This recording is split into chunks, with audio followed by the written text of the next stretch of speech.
Yeah, I guess let's start. So I'm Yifei, and this is Nick, who is our GIX lab manager. We are on a robotics team, and we want to develop some sort of inventory management system with robotics involved. So can you just briefly introduce yourself to the? Yeah, absolutely. So like Dewey said, my name is Nick Ames. I'm the director of instructional fabrication here, which means I manage the shops and labs and our student staff, and also work with faculty on integrating making into the courses. All right, and yeah, so I'm gonna give out a brief introduction of our project and the overall scope. So as you know, right now, currently the inventory management system is done through check room, right? Mm-hmm. So students is providing request through their phone, and they will give that request to one of us, which is a staff member here, to grab the stuff, to retrieve whatever the item they want from the inventory room to give it to them. Yeah. So this is suboptimal because due to the time limitation and human power, we have limited time. So student might not get their request accomplished as soon as they requested. Also, our staff members sometimes make human mistakes, which means we don't know where the stuff are, or we misplace those stuff back to somewhere that we don't want. All right, so what we we want to do is, here's a system diagram, and we have two kinds of robot. The first kind is a Kinova sorting farm, which is we will have a whole bunch of 4 Kinova arms that sits on a table, and in the middle there will be a dump bin. And on the side there are gonna be couple shelves that is our storage unit. And those Kinova arms, once the people sending the request through their mobile app, those will retrieve whatever they want from those shelves, put them into some sort of container, so they are together as a kit. So the functionality will be based on the web request, it will kitting the required items. Okay, and also when you use the item being returned from the student, actually the fetch will do that. I will introduce that later. Mm-hmm. But when the used item is being returned, those arms will classify that based on this depth camera here. It will classify those items in that bin and put them back into their original location, so that we never have an item that is in a wrong location, because they are robots and they don't make human mistakes. All right, and the second stage is the fetch robot, and this robot is a mobile manipulator, which basically having a moving base and a robot arm as well. And in this case, the fetch, once the kit is being assembled by the Kinova arms, fetch will come into that room and grab the assembled kit and deliver that kit directly to the student who requested it. So in this case, the student request will get fulfilled as long as our robot is have their time. So the fetch will handle this part also when the student is done with their equipment, right? So they want to return it, they just put them back into the original container and call the fetch, come here, and fetch will come here, grab the thing, goes back to the room, put it into the dump bin, and the Kinova will handle the rest. Okay, so the fetch will handle 2 tasks, which is mainly deliver the kit that is prepared by Kinova arms and also retrieve the used items. So the user responsibility is pretty easy. If they just need to send out a request through their check room app, or our customized web interface for sure. So yeah, that's pretty much the background of our project. And now, so since you are the lab manager, we have some question for you. So, absolutely. So can you just briefly walk us through the GIX inventory management architecture, how this is being done currently? Sure. So we've gone through a couple different versions of this as an evolving program, and as we've sort of built out our stock of supplies that we have available for checkout, right? So as we've done that, we've gone through a couple different systems, but in its current instantiation, mm-hmm. we use a software platform called Checkroom. And that is the online kind of request system that you spoke about, right? The students go in and then they request that. And the setup that you described is basically how it works, right? We've got, we used to have several rooms that had all of our kind of checkout equipment in it. We've been trying to consolidate that down to a single location. But as you've mentioned, the kind of human error does lead to some of the stuff getting returned to either the IT shop on the 3rd floor or maybe just getting put into the lab wrong closet place, or the yeah. wrong closet. But it has been kind of human managed, right? The requests come in, it's the obligation of student staff and professional staff to go into that system, to see who's requested an item, and then you're right, then we need to get it prepared, and then the student needs to make an appointment to come in at a time when there will be someone that can hand them the items. So the pinch points on every part that we've just described, right, are the human interactions that are required. Even though a majority of the task is just sort of retrieving something off of a shelf and putting it in a location. Interesting. Cool. So also like during your career, like what are the couple like existing inventory management systems that you have ever used? And like such as check room, and among all of those, which one is your favorite, and what distinguish the favorite one with all the others? Yeah, I think here we might have a terminology thing that we want to kind of pinpoint down on, sort of inventory management system versus sort of a checkout system, like a checkout system, like a library system. Because coming from a lab management and kind of facilities operations standpoint, often inventory management is not things that ever get checked out to anyone, right? The inventory that kind of the shop owns, our tools, our supplies. So this, with the work that we do here at GIX, it's sort of like right in the middle. So there aren't actually a bunch of really robust systems that handle kind of both types of inventory. But in the past, a lot of the facilities systems that I've used are really kind of clunky and old-fashioned because building and facilities management departments tend to be clunky and old-fashioned. I see. So the systems are, old DOS-based shells, and I mean, a lot of them are old legacy systems. So Check Room is one of the first ones that I've used that simply has like the online platform and uses the camera on our phone to do the scanning. So I would say on inventory that needs to go in and out quite a bit, so far that's actually my favorite because it's not reliant on these kind of clumsy old systems. Interesting, cool. So you mentioned that like those companies normally had like a department that actually like manage this. So yeah. Oh, actually, so I'll then add in. So both in university settings and in professional settings, often what you've got is sort of like a tool cage, which is what we would call it. So there's sort of like a window and there's a staff member that works in the tool cage or works in like the parts room. So you go in and you say, this is what I need. And that's sort of their whole job at large facilities, right? At a facility like ours, we would never be able to have a single human that just sat there all day. Okay, interesting. And also, like, can you just briefly explain what are the main costs in like those like inventory management or checkout system, like in terms of like time, labor, and maybe like cash? Yeah. So the systems themselves range widely in sort of the cost of the software, right? The system we have right now is reasonably affordable, but a lot of the really robust facilities systems also include work order systems, kind of room management, scheduling, so they're very expensive. But beyond that initial kind of software cost, which may actually be an annual subscription, right? It's not sort of a one-time cost. The primary cost is labor, right? Because somebody has to go get the thing, somebody has to put it back on the shelf, somebody has to get in that new order of 100 new things, put tags on them, put them on the shelves. So it really is the kind of the labor of getting things into the system and then just that labor of pulling them and putting them back, because we are reliant on sort of a human body to do it. Interesting.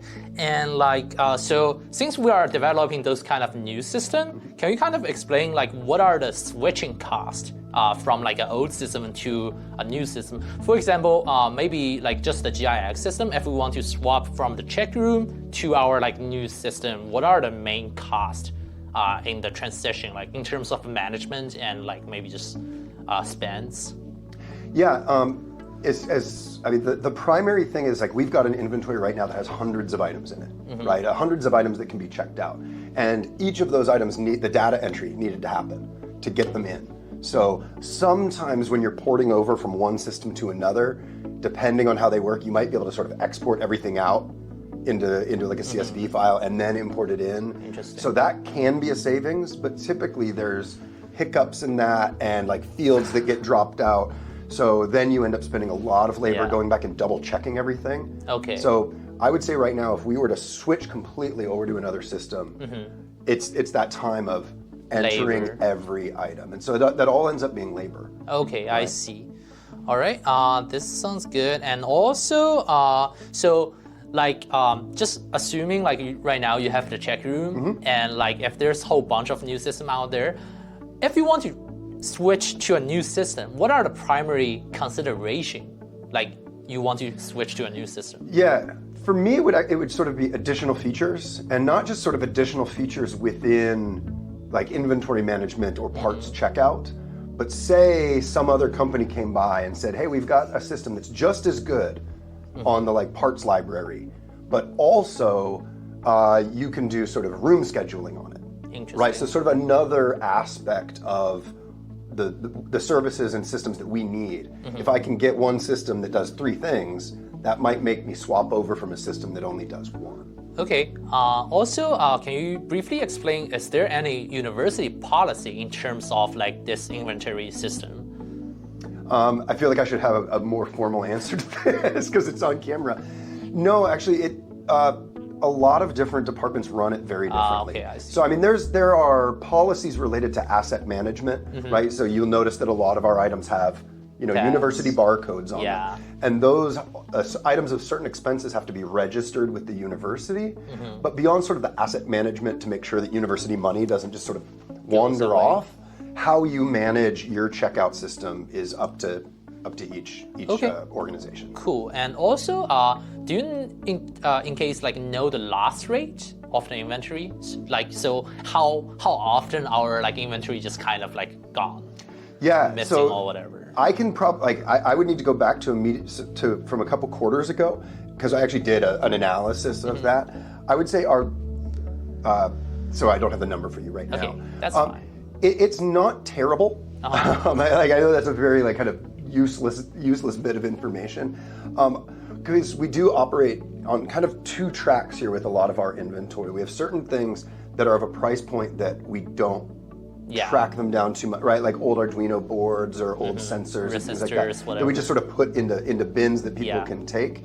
Our primary loss has actually been on books, not on sort of the hardware component, like the technology objects that we have, which I think actually has less to do with, I think it's that books just end up on a bookshelf Somewhere. and like at home or something, and they're not obviously not yours. So students then leave the program and forget to bring them back. I see. Whereas I think like if it's a project object, when your Yeah. project ends, students know to return that. But I think books somehow kind of Okay, just slip. sneaks They through. they slip through that process. All right. And also, like, do we have like a budget on those kind of inventory? Like how much budget we have to get new inventory every quarter or whatever? You mean so like new pieces of equipment? Yes, like new equipment, like books, whatever that will goes into our like check room system. So it actually, and that's actually kind of an interesting point because the labs manage the checkout system, but the items that are in them are funded by several of the kind of Okay. units. So a majority of the books, for example, were purchased by the MSTI program. I see. Where and additionally, lots of the smaller components come from the lab expenses, the lab budgets, where Okay. students buy things, and then if they're useful things, we put them in our inventory. But then often the more robust things, like the like benchtop electronics equipment and things like that, those the labs have an equipment budget. It's an Okay. annual budget, but it's not specifically allocated to like checkout items versus on the floor machines I see. versus. I mean, there's a little bit of like delineation in there on like blades Yeah. versus saws, because those are sort of two. One's a piece of equipment and one's a consumable, but there's not one specific budget that funds items in the system. Cool. And also, I want to ask you about some need that hasn't been like fulfilled. For example, what do you think could be like improved on the current inventory management system, like the check room? Like, what is the primary problem you are having with that? I mean, it's sort of funny, right? Because there's a couple. There's sort of the logistics of it. We get these requests in, and maybe we know where it is on the shelf. Maybe we don't. So certainly, a more robust system for organizing where things go on the shelves, which leads to the second problem, which is every term, student projects purchase lots of things very specific to their project. Some of those fall into really common categories, right? Like visual sensing technologies or microcontrollers. But there's always kind of weird stuff that's specific based on the project like that's being those done. tubes and like water Yeah. stuff. So what happens is, and this has happened a couple times, as we've needed to move from one closet to another or to a bigger area, is it's really difficult to come up with a comprehensive sort of organizational system because new categories of items sort of appear every year. And certain of those categories expand at much faster rates than others. So how much shelf space to allocate based on how many items are currently in that category versus will be in that category, right? I see. Cool. And also, I have another question that is like about just robotics in general. Are people okay with do you think people would be okay with like a robot just running around in a lab? Also, is there any kind of like a safety policy from the university side to constrain the robot's movement area? With the sort of kind of collaborative robots that are sort of able to interact safely with humans versus sort of like the more old school, or not old school, they're still around, right? Like the industrial arms that have no sensing in them and they will like murder you because they just don't know you're there. There's a lot of rules around. But the sort of the robots that are allowed to walk or allowed to move around that can tell when they're running into something, there's a lot more flexibility there. Okay. And I think specifically for what we're talking about right now, since this is an academic project, we have a lot of leeway to do that. Okay. The thing that I think would actually be if this was meant to be a system that could kind of populate out into other lab environments, I think the most difficult part is what is that environment? Because a lot of environments where this type of system exists, there are dangers in the environment. Yeah. Right? And so while you may be allowed to have a robot wander around in sort of a library, because there's not anything that the robot's going to like bump me into. Yeah. If a robot is walking behind someone and they're at a lathe, right, or they're at a piece of equipment, I see that as a potential, at least concern from lab managers that like, yeah, this robot's cool, but we don't always know where it's going to be here, and so we want to make sure that it doesn't accidentally, startle one of our employees, right? Because it's sort of a known thing in a shop or in a machine shop, for example, that you don't walk right behind somebody when they're actively using a piece of equipment because they might need to back up. And if you're there, you kind of cause. Okay. So, but like mostly like if in our lab situation, we don't have any dangerous machine there. It's like have some flexibility. I think this would be fully permissible as long as the robot that's being used has the capacity to kind of understand its environment. Yeah, just like a proper way for it to interact with human, know the It's a robot that's meant to interact with human beings. We're not taking like a KUKA arm and just like sticking it on a skateboard and like wheeling it through the shop. That's good. And also, so I guess this is most of the general questions, and I want to just ask about some of your opinion, like for the future. So, like, can you just name one thing that you think is the most important in the inventory management pipeline? Can you? What exactly do you mean? So, just name anything you think which is critical in this pipeline to make it work like flawlessly. Name a couple of things. No, it's really the. Just to also kind of lean into the computing terminology, right? It's like individually addressable items that have a specific location, right? Like libraries work really well because they have a very specific and robust system for numbering items based on what they are, which then leads to kind of where they're going to be in the facility, I see. right? So really having a robust way to kind of tag items and then a really clear way that sort of anyone would know where to put it. Okay. Right. That's always sort of the breakdown, because since the things that we have aren't all books, they can't all be organized sort of the same way. Yes. They don't all have like a nice binding so that the number is always visible, right? Like from the edge. I see. So that leads to another part, which is sort of what are the containers, right? A lot of really well-run and well-oiled checkout systems, say for like computing or audio-visual equipment. Those tend to be ones that universities have had for a really long time, so they're really well set up. they'll have sort of a consistent container. I see. Right, like a lot of times audio-visual places, everything is in a Pelican case, right? Like the case that the camera was in today, right? Yeah. So whether it's a camera or a set of microphones or anything, it's all in sort of the same type of bin, Okay. so that they can be arranged and you can see the numbers or you can kind of see a label on them, which I Sounds imagine would good. also be helpful for a robot if everything was in Yeah, sort of I a think this similar is actually container. pretty critical because the robot is kind of had a hard time to pick all kind of Yeah. items with different shapes. All right, cool. And also, maybe this is very open, but Yeah, like, what yeah. would you think like would be like in the next 5 years those inventory management system will evolve? Like, so how would they change and what they might look like in the next 5-10 years? I mean, I guess I can just kind of look back at like Yeah. where things were 5 years ago and just Yeah. kind of then see where things have gone. Obviously, I think the point of customer interaction has dramatically changed. Yeah. Right. Not only can we now make online requests, right? We've got apps on our phone that allow us to integrate, and it allows sort of us to also check the item out with our cell phone. So I would say that as those technologies continue to kind of improve and become more ubiquitous, like the methods of sort of making your appointment or for staff to interact with like requests that have come in or then go find the thing, it's going to move off of these sort of one big computer that everyone's using. So I think that's going to continue. And I don't know exactly how to state this. I think one of the tricky parts, because we are in a university environment, right? And you are one of the student employees here, so you understand this. At a university setting, the labor costs are reasonable. So like robots have a really high kind of initial cost. Yeah. But I do imagine that, like there will be more of it. I'm just not exactly certain how it's going to be there. Yeah. Because there's also a spatial need for a robot that's a little bit different than a person. Than a human, yeah. But yeah, so that wasn't a super robust answer. But Yeah, but that's good. All right, I guess that's pretty much it. And right.